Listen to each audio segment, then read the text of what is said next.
Hi everyone, it's Karen here. Welcome back to my channel. As you might have seen in the past couple of days, I've been trying to help people how to create art in a frugal way where you can make your own products or create your own art journal or even use inexpensive products to create art and to craft, because I find that a lot of people are struggling with not being able to buy expensive products. And today I decided that I'm going to try a gesso recipe. So I gathered all the materials. I found a very simple gesso recipe. I have a container, an old container that I'm going to use to make it inside. I have some measuring cups and spoons.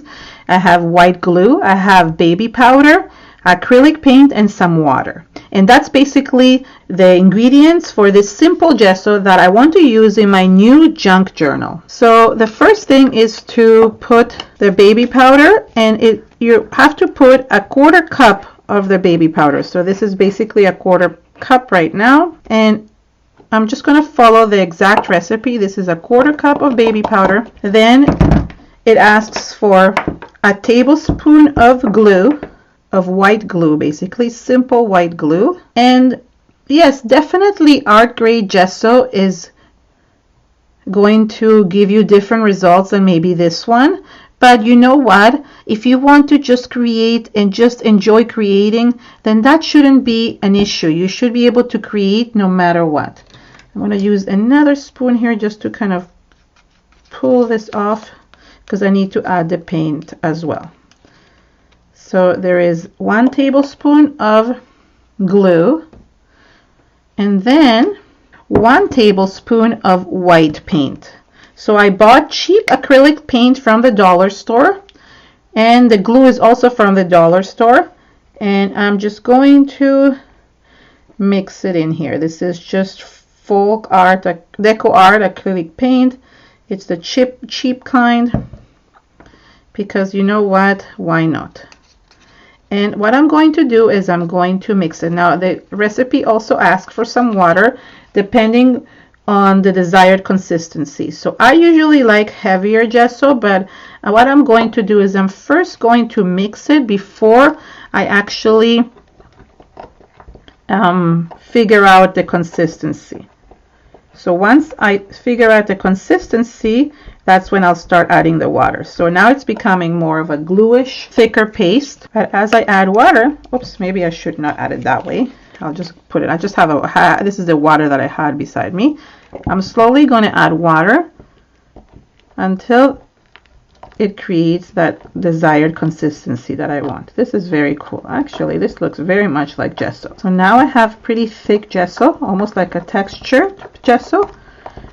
And I'm going to mix it until it's all mixed up. But I want to put a little bit more water and just mix it up. This works beautifully. Wow, this is a really nice gesso. If you want to save yourself on creating gesso, then this is a great way to do it.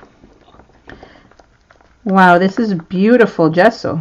Actually, I really am impressed with how it is. This is a really good consistency. I like this one, and I'm going to let it sit. It turned out beautiful. Look at that, how smooth is that? I can't wait to try it out. Let me just clean this up just to show you now basically how it looks on a background. Just want to kind of try it out.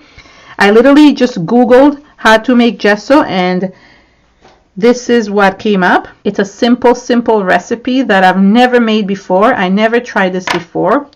So credits to whoever came up with this. I don't know, they didn't say whom, because I think it's just a general recipe.